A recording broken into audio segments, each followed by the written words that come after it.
It is hot and bright and periodically loud, but this is guerrilla-style activist news, so let's go. Let's talk Ferguson 1 year later. What happened, what did we learn, and what's next? Next up, tar sands, from Secretary Kerry's front door to the pits of despair themselves. We're going to show you what activists are doing about this overused and crude fossil fuel, plus what you can do to tell big oil to go fuck themselves with a rusty oil pipe. Street artist Morley combats consumerism in its vapid capital, and finally, get cozy with WikiLeaks. But first, how flat is your past? Remember back in school when you got a gold star? A gold star for being quiet, respecting authority, staying in line with the head-down majority? Remember in school when you got a blow pop? For regurgitating facts, battles, laws, acts like a rhymeless rap, no use for the stories behind these false glories, one dimension to each name we mention. Sure, he owned slaves, but there's just this one page, so better stay on the positive sway, like writing a buffed-up resume. Cover letter reads, "Ladies and gents, please, we'd like to remain in the untouched halls on the unsmudged walls of history's greats. We'd like to be flawless, brush off the losses, list simple causes, bury the shame so that when you Google our fame, you'll have to dig. Dig to find Helen Keller's socialist pride or Woodrow Wilson's racist, bigoted side. No, it won't be clear that we were fuck-ups or activists, assholes or misfits. We'll get placed so nicely, shapely and timely, in boxes with smooth walls that stack up to make up the perfectly square history of here. No bleed-throughs or overlaps, no tangents or personal crap, one facade, one narrative, paper thin, let's begin. Christ, even your freshman English teacher would say, give them some depth. These characters can't be the real lives that led us to this place in time. How does a stick figure give rise to a beating heart, a questioning mind? It doesn't. It didn't. These pedestals aren't as pure as they gleam, these bad seeds not nearly as flat as they seem. There's so much more than dates to remember, so much more than gold stars to favor. Take the good with the bad and then add some of both. Sprinkle with hope and despair, there's people living in there. In these droll pages, snooze-worthy stages, there's the life that brought you here, the reason that you're breathing this air, why you wear what you wear, hear what you hear, and fear what you fear. They're not what they teach you. These people, these princes, witches and whores, capitalist bores, pawns by the scores, the savage-like hordes are not just a name on a page, the scribbled remains of this country's claim. If the future is built on the bricks that we laid and do lay, what kind of fucked up house are we building? On thin, flimsy have-truths, the same broken tools recycled and reused, damage and rot covered up. Keep building higher, faster, gold stars for all those who keep their mouths shut and minds closed. That's right, reload. Substance don't matter, follow the pattern, save the facades. The mob might look up at these walls and say, damn, we can't build any better. But dig through those pages, the redacted dark ages, and you'll see that we did. We built so much better, and in those same letters lies recipes to keep digging, tear down the fake, and remake this in shapes that honor the past, present, and future. Dig, build, repeat. From tweets to marching in the streets, this is Act Out.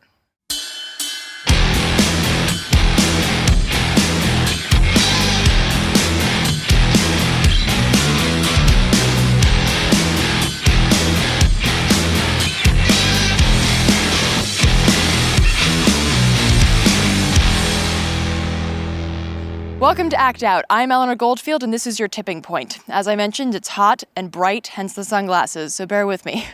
This week, I want to dive right onto the front lines and give you some updates and some upcomings. First off, August 9th marked the one-year anniversary of Mike Brown's death. As you may recall, Mike Brown was the unarmed black teenager shot dead by a police officer in Ferguson, Missouri. His death largely contributed to the rise of the Black Lives Matter movement. And unfortunately, on the anniversary 10 days ago, this country got yet another shocking reminder as to why we need this movement. A day of peaceful protesting ended in flares, smokes, shots fired, and another state of emergency declared. An 18-year-old black man, Tyrone Harris, was shot by police. He ultimately survived, and cops are saying that they had cause to shoot him because Tyrone was reportedly carrying a gun. I'll circle back to that logic in just a minute. The next day, protests continued in Ferguson as well as in St. Louis outside of the Department of Justice, where protesters, including well-known activists Janetta Elzy, DeRay McKesson, and Dr. Cornel West, were arrested for being there and being black. Actually, DeRay was apparently arrested for filming the police because, they're camera shy. Yet another arrestee was held on a $10,000 bail due to the fact that she kicked a police car, and that earned her a felony charge. Meanwhile, Oath Keepers were seen patrolling the streets of Ferguson with assault rifles, claiming that they were there to keep the peace.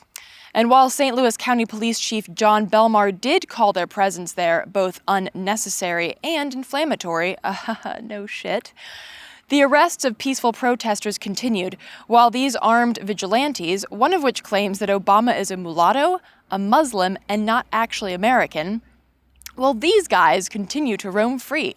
Occupy Wall Street's Twitter account put it most succinctly by pointing out, filming cops equals arrests. Openly carrying rifles while white? No problem. Now, back to that logic thing that I mentioned.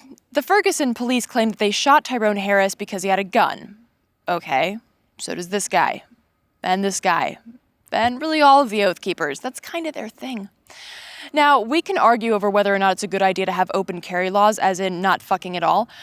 But if you're going to be arresting people for sitting on steps and shooting people for carrying a gun, how can you let fucking Rambo walk around on the streets without so much as telling them to leave? Just leave on the grounds that their presence there might incite violence simply by carrying an assault rifle around. And I'm not advocating that you shoot people. I'm so far left on this issue, well, most issues, but I'm so far left on the gun control issue that I think it's about 20 years late for us all to pull in Australia, where 20 years ago, the Australian government outlawed automatic and semi-automatic rifles and saw about 640,000 guns turned in through a government gun buyback program. No, I'm certainly not advocating that you shoot people, but here's the problem. When you answer rocks with gunshots, when you answer hands up with hands tied behind your back, when you answer white guy with gun with a friendly hello, and a black kid with a gun with a shot to the chest, you are throwing gasoline on the fire.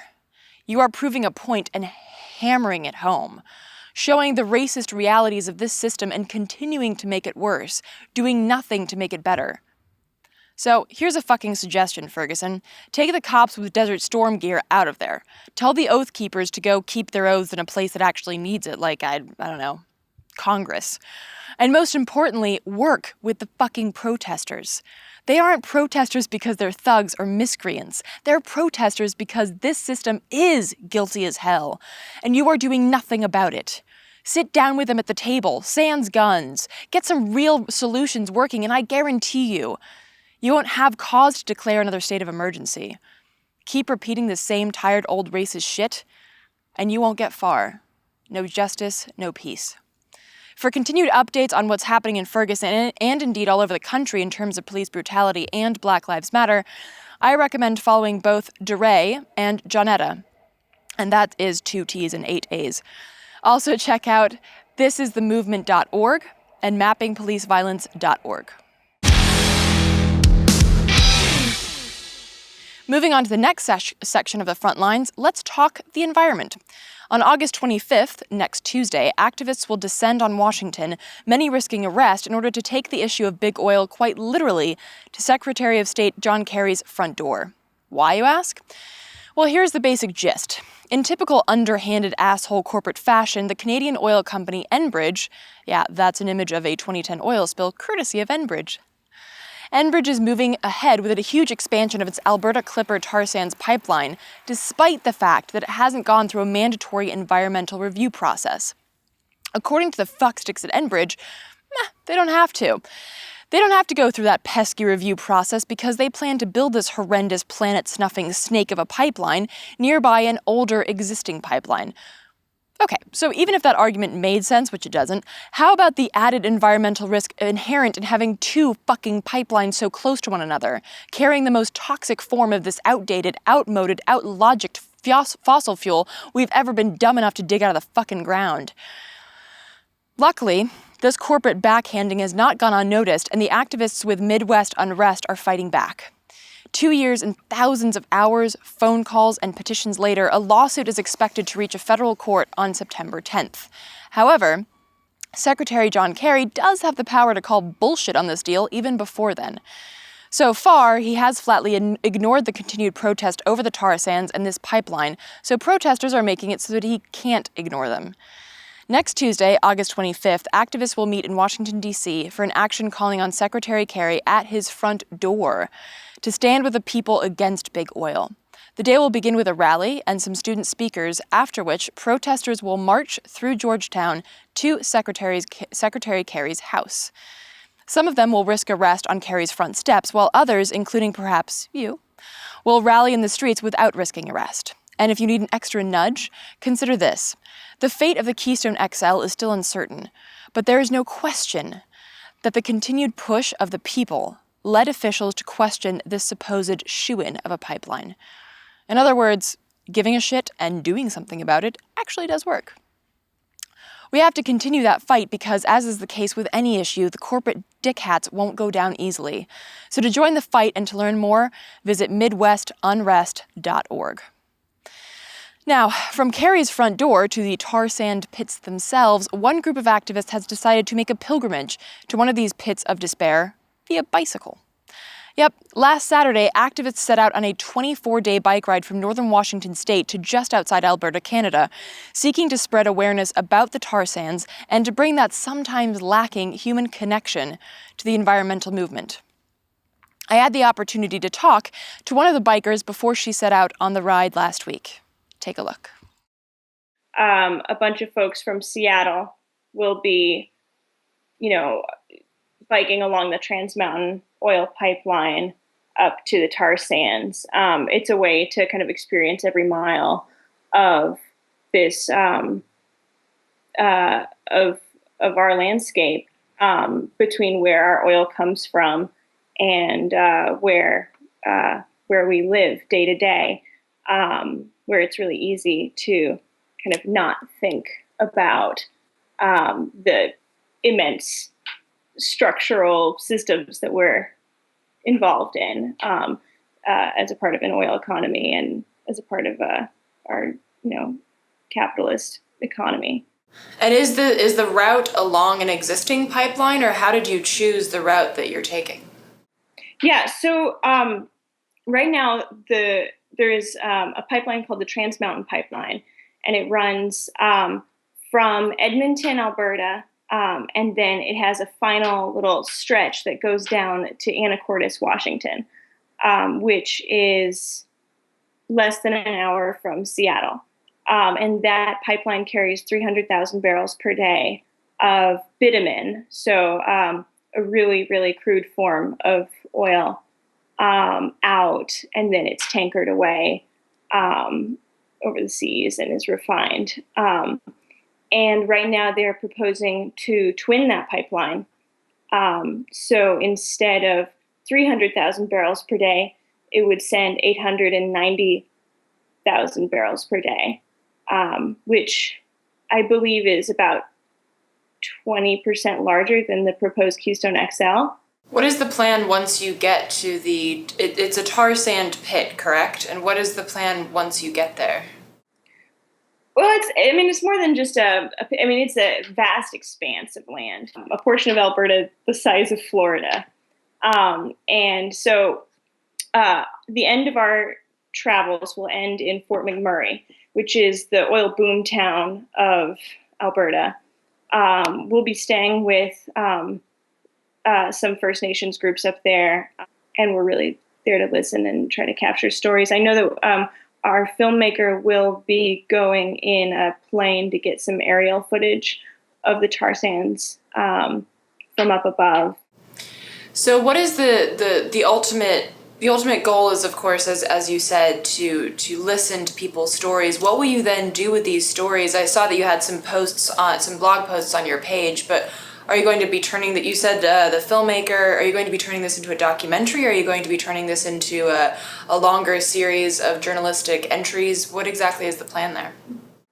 Yeah, so we have a filmmaker. His name is Phil Walker, and he's a wonderful, environmentally conscious storyteller, and he is going to be following us along, filming both our journey and then capturing a lot of interviews with individuals along the route. And I know the ultimate hope is to turn it into a full-length documentary.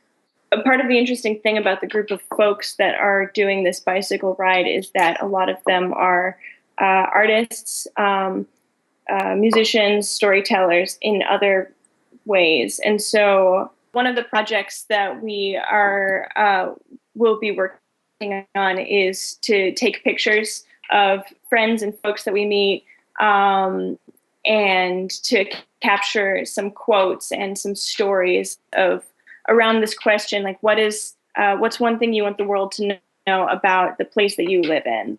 Like what's sacred to this particular place? What makes it so beautiful, makes it home?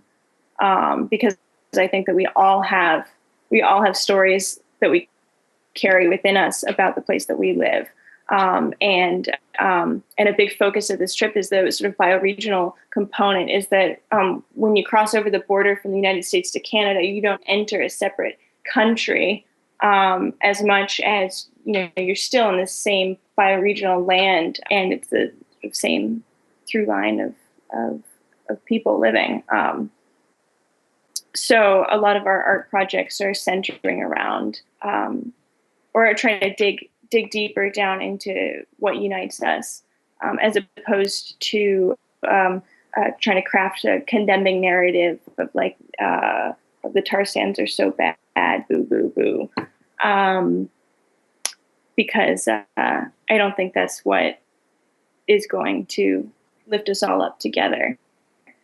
And I think that the team feels similarly. So the hope is that once we come back, we'll have these photos, we'll have these videos. We have a lot of music. We want to kind of pin them together and do these presentations back in Seattle to weave together the story of the people we meet along the way and the importance of pilgrimage, the importance of traveling to these places that are so much a part of your day-to-day living, but you can't see them at first glance. For more information on the bike ride and to support their efforts, visit tarsandsride.org. Closing out the front lines with our least favorite zombie, let's talk TPP. And I say zombie because despite headlines like this one, we're nowhere near ringing the happy bells of a TPP funeral. Negotiations didn't move forward in Hawaii last month, and while that's good news, we have to see it as a stay of execution, not a full pardon. Our global and human rights are still very, very much on the chop block. And if you watch this show frequently, I know that you know all of this already. And trust me, I fucking do not like repeating it, but I will keep nagging like the Jewish mother that I am until this bullshit is dead. Really dead. Not like Jason or Mike Myers dead, but actually dead. Dead. So if you want the Jewish mother to stop nagging, come on and fight this corporate coup with us. Check out these next 2 slides to see who to follow, sites to visit, and some sample tweets and posts to share.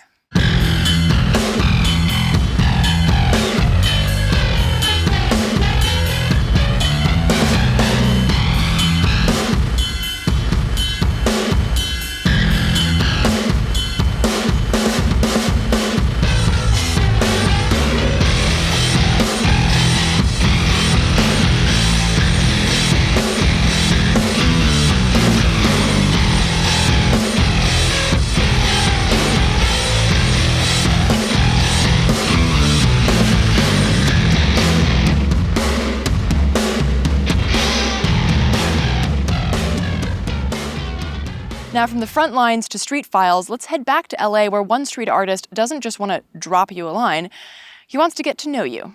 Morley seeks to break through the endless drivel of vapid consumerist advertising, something that's no small feat in a place like Los Angeles. And yet he manages to do it, with a unique blend of honesty, satire, poetry, and, well, literally, himself. Take a look. You have an incredibly unique style. With your messages, your image always accompanies them, which kind of, when I've seen them in person and online even, it feels more personal, like you're talking directly to me. Did you always start out by painting yourself as part of the image, or did that sort of evolve? So originally, I just had started with text, but as I sort of evolved as an artist, I realized I wanted people to sort of create a relationship with the words, not just create a relationship with them, in the way that they were like a sort of anonymous or something like that. But I wanted it to feel like a friendship, like the way that you could create a relationship with a band that you love.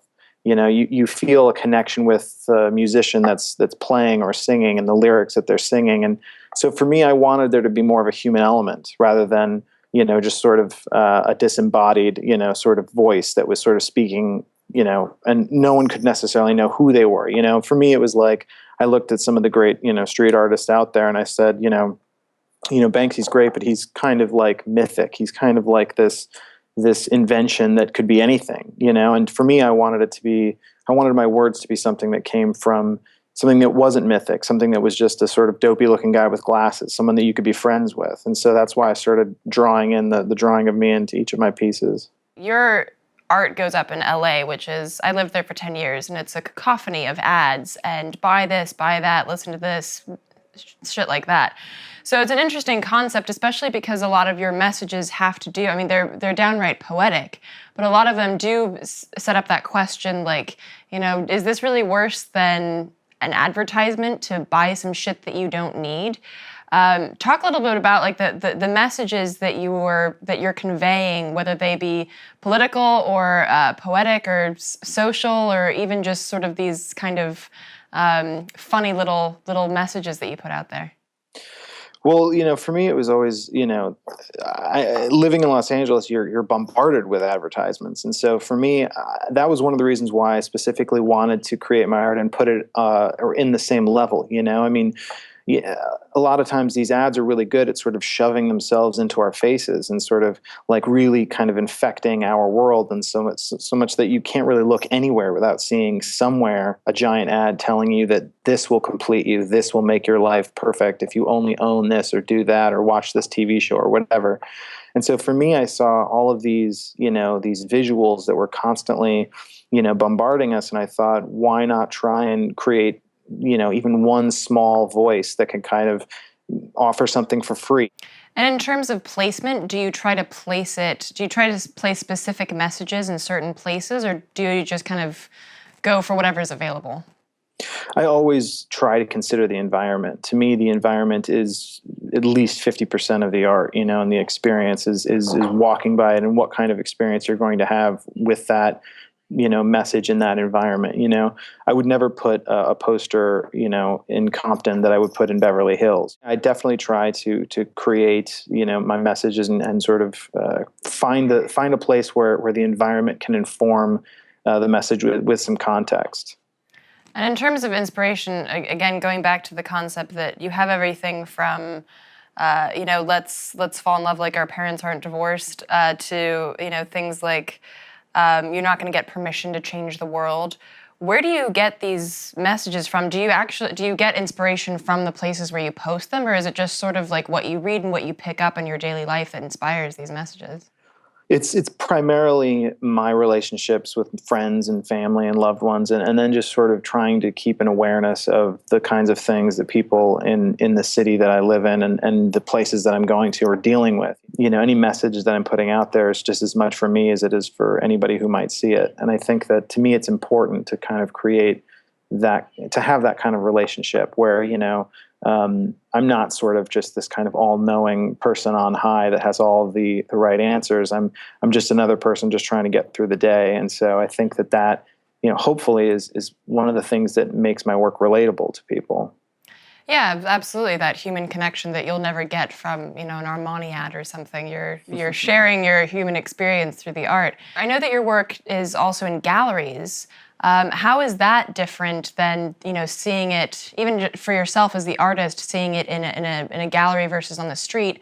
And do you have it in any other cities as well? Because I think the thing is that as opposed to asking an audience or the world to sort of come into your world and see, come into the gallery and see your work, you're really going into their world. And so for me, I was, the reason I even got interested in street art is because I got tired of inviting people and often getting no response to create, to come into my sort of environment and see what I'm trying to kind of create. And I thought, no, I think I want to just take my work to them, put it right in their faces, and say, what do you think? Without actually having to even hear it necessarily what they think.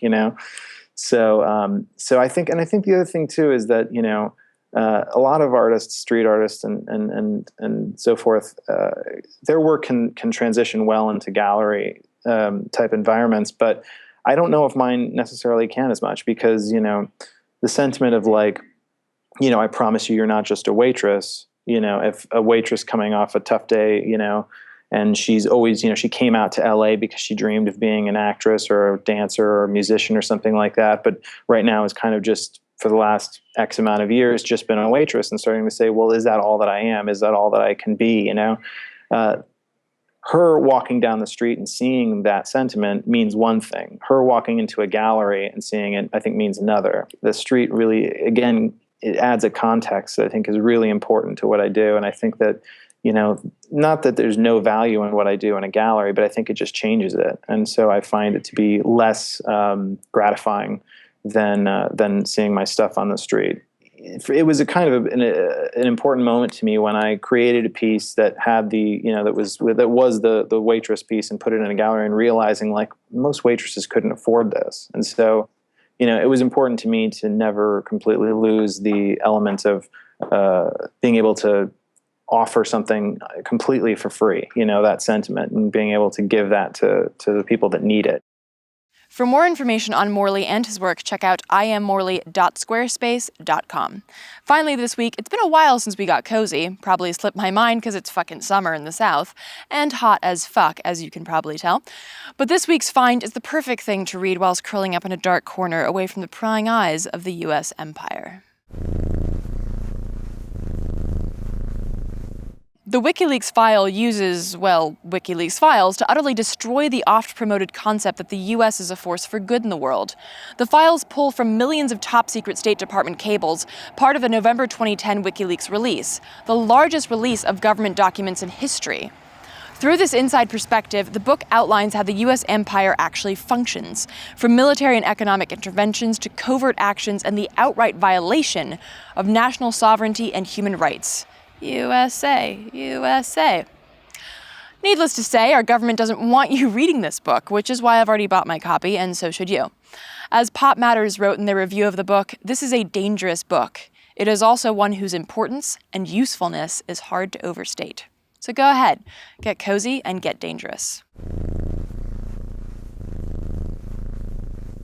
And that does it for this week's show. Thank you so much for watching. Please spread and share this episode and show with all of your friends, foes, and people you don't know. As always, check out the last slide to see all the sites that I mentioned in this week's show. There will also be a link to help support Occupy.com and the delicious dissent delivered daily thanks to donations like yours.